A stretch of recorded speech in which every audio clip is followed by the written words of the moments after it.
A'udzubillahi minasyaitonirrajim. Bismillahirrahmanirrahim. Dari Al-Quran surat Al-Isra ayat 72. Wa man kana fi hadhihi a'ma bahwa fil akhirati a'ma wa adallu sabila. Artinya, barang siapa buta hatinya di dunia ini, niscaya di akhirat lebih buta lagi, dan bahkan jalan yang ditempuhnya lebih sesat. Masih sekitar pengenalan terhadap diri kita. Apabila di dunia ini seseorang tidak mengenal Allah yang sebenarnya, maka dikhawatirkan pada saat dia berpulang atau saat sudah habis umurnya, keadaannya adalah dalam keadaan sesat. Untuk itulah Rasulullah SAW telah menyampaikan dalam sebuah hadis, awaludin ma'rifatullah, awal-awal agama itu adalah mengenal Allah. Artinya, tidak betul-betul kita dikatakan orang yang beragama apabila belum mengenal Tuhannya yang sebenar-benarnya. Inilah yang dikehendaki sesuai dengan syarat Al-Quran, inna dina indallahil Islam. Oleh karena itu, sejak Nabi Adam sampai Nabi kita Muhammad SAW, yang diajarkan adalah ajaran tauhid. Kemudian kita baca lagi isyarat yang lain, man arafa nafsahu faqad arafa rabbahu. Barang siapa dia mengenal akan dirinya, maka niscaya akan mengenal akan Tuhannya. Oleh karena itulah banyak sekali yang membicarakan yang sebenar-benarnya diri ini bagaimana. Sebagiannya adalah sebenar-benar diri adalah hayat. Sebenar-benar hayat adalah ruh. Sebenar-benar ruh adalah nafas. Sebenar-benar nafas adalah rahasia. Sebenar-benar rahasia adalah Nur Muhammad. Dan sebenar-benar Muhammad adalah tubuh kita. Hayat adalah hidup. Dan tidak saja dikatakan hidup, tetapi hayat juga bisa melihat, bisa mendengar, bisa berkata-kata, berkuasa, mengetahui sesuatu, dan juga berkehendak. Kalau tidak ada hayat, kita tidak bisa melihat, mendengar, berkata-kata, tidak ada kuasa, tidak ada kehendak, dan tidak mengetahui apa-apa. Jadi siapa yang sebenarnya hayat ini? Hidupnya alam ini dengan manusia. Hidupnya manusia ini dengan adanya ruh.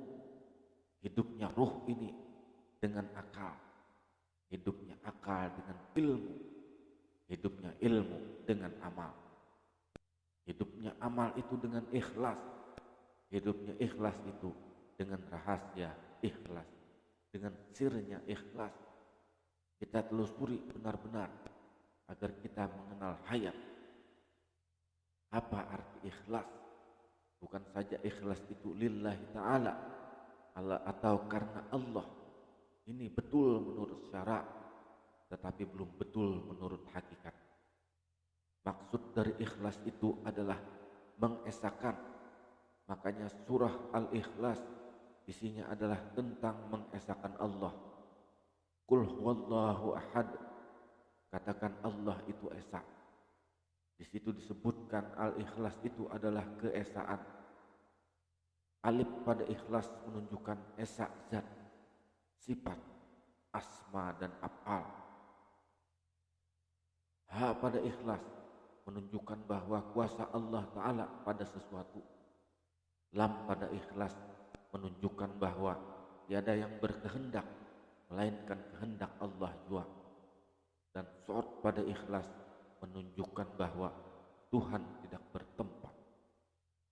Karena wujud artinya ada, mustahil tiada. Kalau kita tanya di mana Tuhan? Tuhan tidak di atas, tidak juga di bawah. Tidak di depan, tidak di belakang. Tidak di dalam dan juga tidak di luar. Tidak di kiri maupun tidak di kanan. Tapi Tuhan itu ada, yang ada adalah Tuhan kita ini yang tiada. Kita ini hancur. Banyak orang mengucap dua kalimat syahadat, mengaku dia Islam, padahal belum. Islam indan nas, kafir indallah. Islam di sisi manusia atau di Islam KTP, kafir di sisi Allah karena kesaksiannya di syahadat belum benar. Apabila kita tidak menyaksikan Allah, berarti hanya bertuhan nama. Man afdal asma dunal makna faqad kafar. Barang siapa menyembah nama tanpa menyembah makna maka kafir. Perjuangan Rasulullah dibagi dua periode, periode Mekah dan juga periode Madinah. Periode Mekah lebih panjang waktunya selama 13 tahun. Periode Madinah selama 10 tahun. Sebenarnya pembicaraan fikih atau syariat itu pada saat di Madinah setelah sempurna ma'rifat kepada Allah baru ada syariat. Maka coba kita renungkan, awaludin ma'rifatullah, awal agama itu mengenal Allah. Kalau tidak mengenal, bagaimana kita mau menyembah? Banyak yang hanya menyembah dinding dan tulisan. Kalau manusia menyembah Ka'bah, kafir manusia itu, karena Ka'bah adalah batu. Kalau menyembah tempat sujud, semakin dalam kita tersesat. Apa yang mau kita sembah? Apabila tidak kita kenal yang kita sembah, maka pengertian dari awaludin ma'rifatullah adalah dasar dan fondasi utama dalam agama Islam. Karena awal agama adalah mengenal Allah yang kita sembah. Karena arti agama adalah iman, Islam, tauhid dan ma'rifat. Tidak sah iman Islamnya tanpa ma'rifat kepada Allah. Apa yang kita imani apabila kita tidak kenal dengan Allah? Percaya kita katanya, tapi percaya dan persaksian apa? Asyhadu katanya, tapi yang kita saksikan tidak kita ketahui. Tidak akan sah syahadatnya apabila tidak mengetahui dan mengenalnya. Mengaku Islam tapi tidak kenal Tuhannya. Sesuai dengan Al-Quran surah Yusuf ayat 106. Wa ma yu'minu aktsaruhum billahi illa wa hum musyrikun.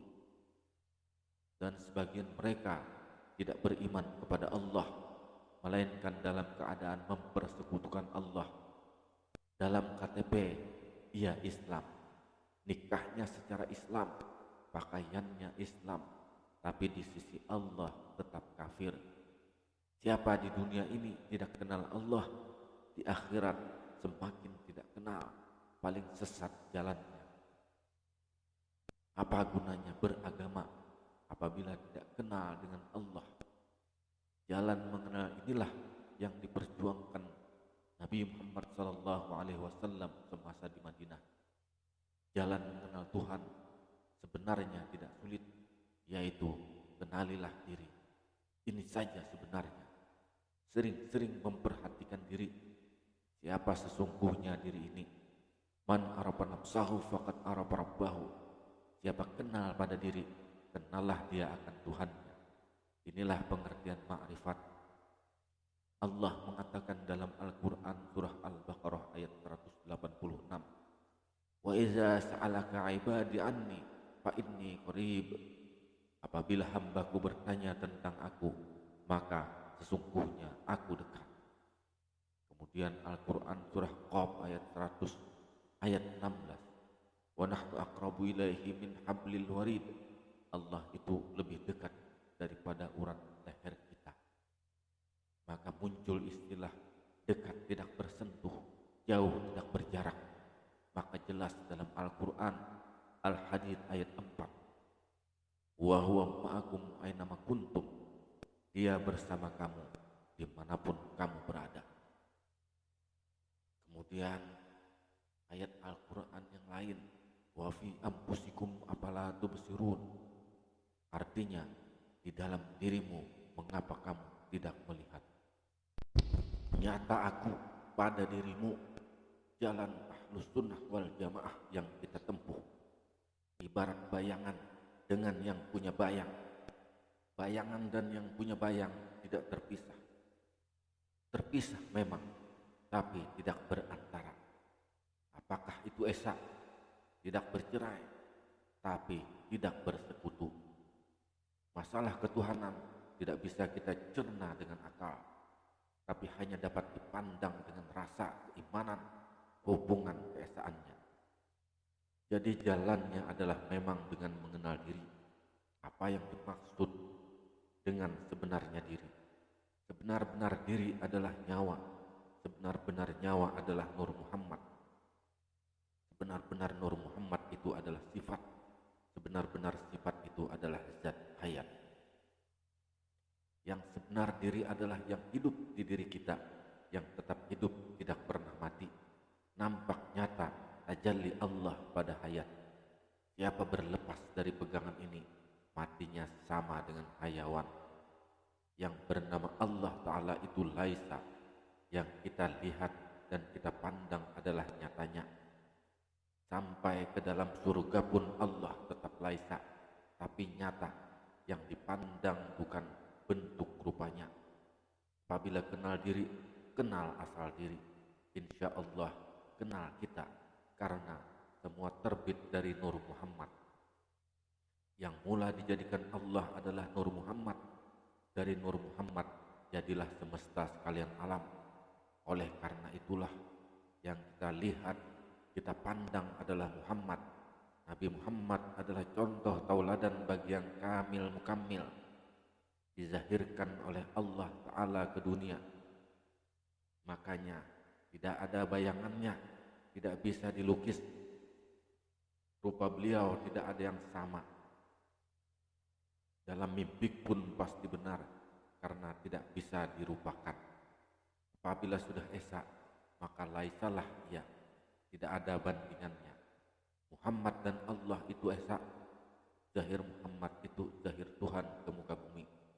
Sebagai contoh tauladan kita, insan diri kita ini tiada lain daripada Muhammad. Tajallinya nampak pada hayat. Apabila tidak hayat, maka tidak bisa melihat, tidak bisa mendengar, tidak bisa bicara, tidak berilmu, tidak kuasa, tidak ada kehendaknya. Hayat itu sifat, nyata pada sifat, bernama Muhammad, nama keesaan sifat. Seperti kita bercermin, esa dengan kita tidak bersekutu, tapi zahirnya terlihat dua. Apabila kita berkata-kata, kalam siapakah ini? Ini adalah kalam yang hidup, wujud diri kita yang berdosa, karena diri manusia ini yang merasa pandai bicara, merasa bisa berkuasa, merasa bisa melihat, merasa bisa mendengar. Padahal yang melakukan itu adalah yang maha hidup. Buktinya orang yang meninggal, apakah dia bisa bicara? Tidak bisa, karena yang hidup di hayat sudah berbeda.